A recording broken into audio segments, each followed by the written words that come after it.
Hello! So this is my vlog for our Ilocos Sur and Norte trip. Kasama ko yung mga pinsan ko na si Ate Sha at ang kanyang fiancé na si Kuya Paul. Mula sa Manila, 6 hours mahigit yung drive namin at umalis kami ng madaling araw.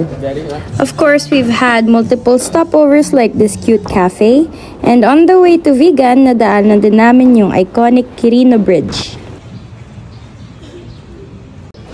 Pagdating sa Vigan, naglakad-lakad lang kami at tumingin ng mga souvenirs.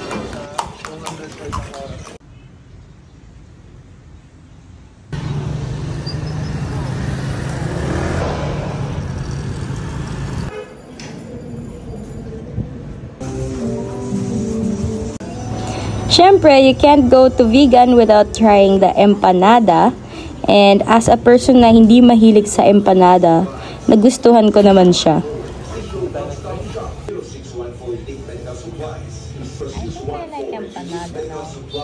At kung nagtataka kayo kung nasan yung mga kasama namin, ayun, nasa restaurant.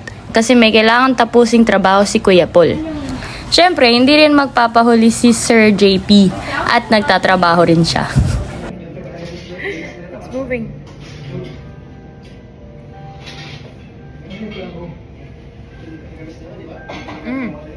Like Lola Imas.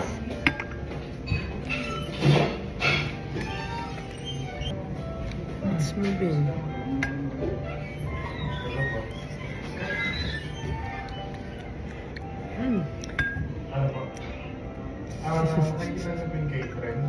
Sarap. May bukas na dito. At lang po kayo sa sarap sa Bollywood. Pagkatapos mag-lunch, pumunta muna kami sa museum kasama si Ate Sha. Wala kaming video sa loob kasi bawal gamitin yung phone sa loob. Napadaan kami sa school tapos nakita tong drum and lyre band. Siyempre, nanood kami saglit because it brings back memories. Tamang video lang muna sa Vigan sign and Ilocos sign. Tapos ginagaya ni Ate Sha kung paano mag-video yung mga tour guides.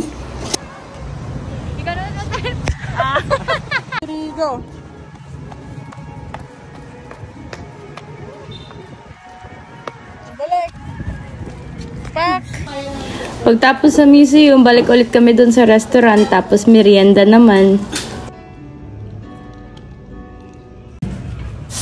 Change location naman, nandito naman kami nakatambay sa town square ng Vigan at kumakain ng kung ano-ano.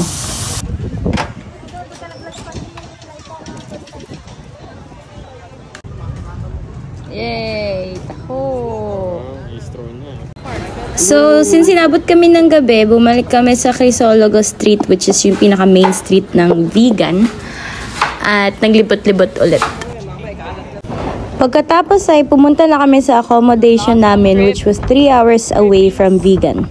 Nasa tabing dagat siya at pagdating namin doon, halos wala ka nang makitang tao. Hindi pa kami nagdi-dinner, so eto kami naglalakbay para maghanap ng restaurant. Sa sobrang hangin, nilipad yung 1,000 pesos ng pinsan ko tapos hinanapan nila. Nakita namin tong Blue Lagoon Inn and Restaurant na may open sign kaya pumasok kami. Pagpasok namin, sarado na pala sila at puro guests na lang yung kumakain. So ayun, wala kaming choice. Skyflakes na baon namin yung dinner namin. Hi neighbor! Lipat ka dito. Wait lang. Go, bilis! Natawid na ako. Uy! Meeting na ako kasi baka mamaya. Bilis.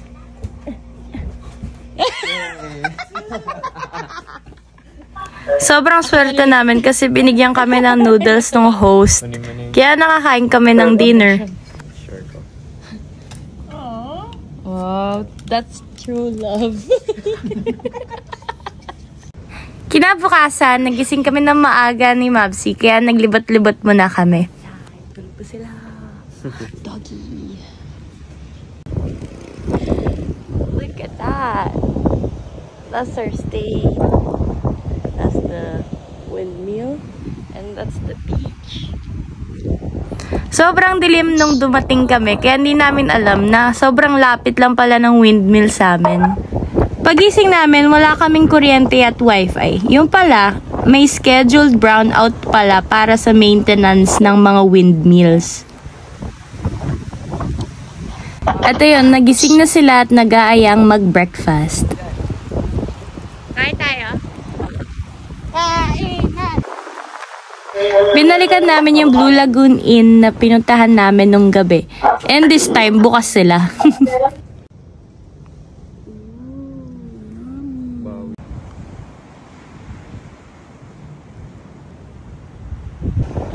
Pagkatapos mag-breakfast, tumambay lang kami sa harap ng beach at nagpahangin.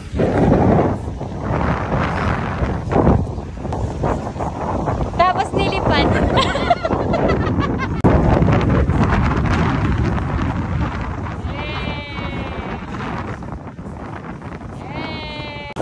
Ikaw una! Una ka! Ang lamig! Ayun na!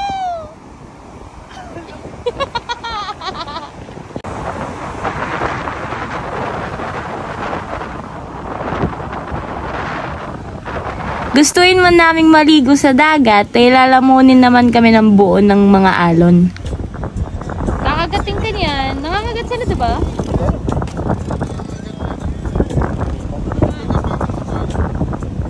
Pag ikaw kinagat. Magiging ano nga, crab. Mr. Krabs. Napagtripan namin bumili ng mga hotdog at kung ano-ano pa sa mga tindahan at ihawin ito. Ito na yung dinner namin.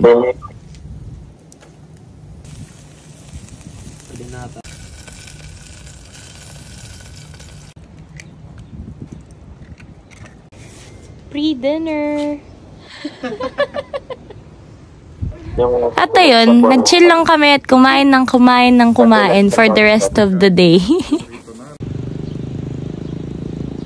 For our third day, nag-check out na kami at pabiyahe na ulit kami pabalik ng Manila.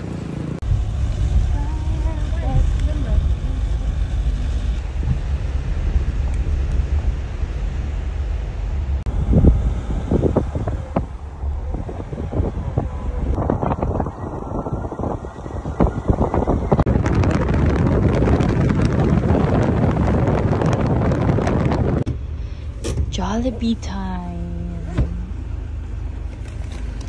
So, yan. Bago bumalik ng Manila, dumaan muna kami ng sand dunes para sumakay sa 4x4.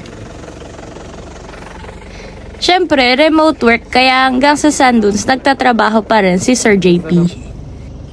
Panoorin niyo lang siya sa likod kung paano siya mag-struggle. Okay. 1 hour of alog madness. Uy! Uy! Uy! Gago ka muna! Wait lang! Gawa ko! Wait ka! Tawag na lang. Ingay natin. Layan mo yun?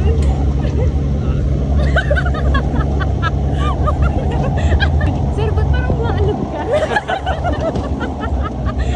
Art piece. Uy, ba't may drop?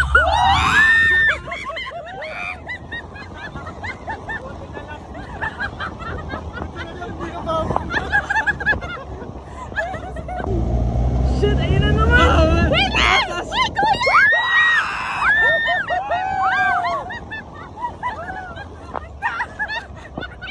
Pwede pala yun.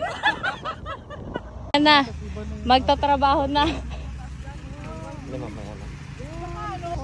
Sand dudes. Ay, naiwan ako. Okay. Abalin mo ako. So ayun, tumigil muna kami saglit tapos pinag-sandboarding kami. Unlimited daw pero susuko ka rin kasi ang init tapos yung pag-akyat mo ang haba pa.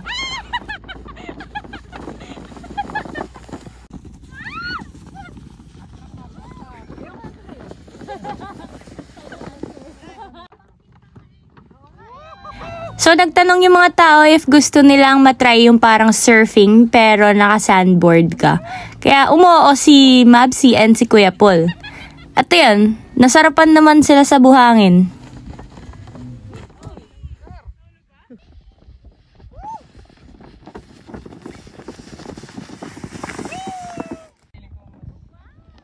Sundan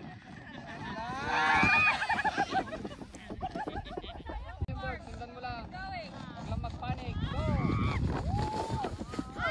Sandals. Hey, EK!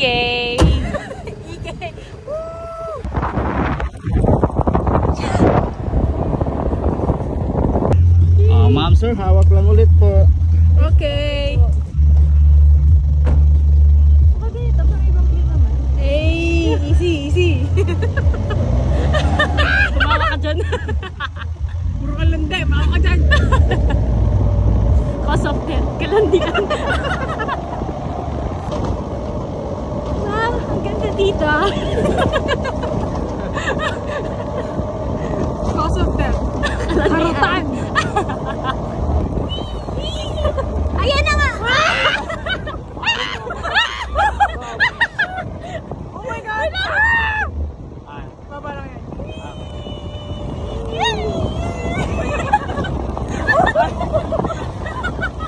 Buntis!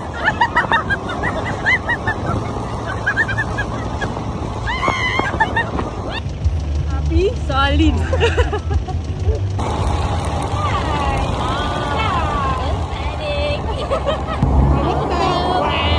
Oh shit, may baby!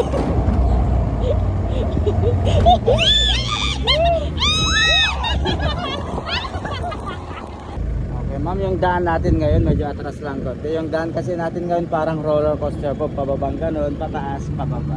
So, patibayin lang konti yung mga tuhod po ma'am sir para hindi po kayo mapaluhod or mapaupo po. Salamat po. Atras lang.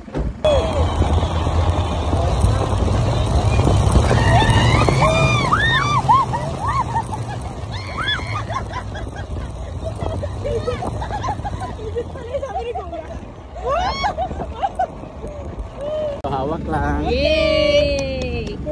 Yan ang gusto kong marinig ko yan.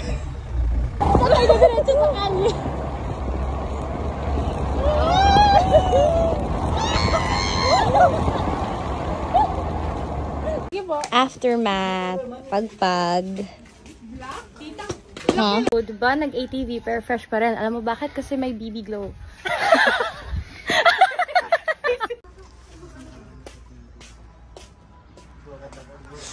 Nagtutulungan nila ako. Pero okay lang kasi meron akong BB glow. Big beauty. So ayun, pagkatapos silang pagtawanan yung mukha ko sa pictures, back to work na ulit si Sir JP at back to biyahe na ulit kami.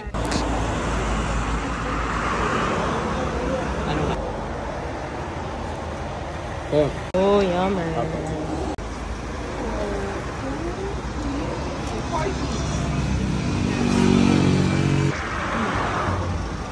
Nag-stopover din kami sa La Union kasi may gustong ipasubok sila at siya na coffee place sa amin at saka karinderya. And that is all for my vlog. Maraming salamat po sa lahat ng nanood. And sa trip na to, kahit maraming unexpected things na nangyari, sobrang nag-enjoy pa rin kami. Thank you and we'll definitely be back Ilocos Norte and Ilocos Sur.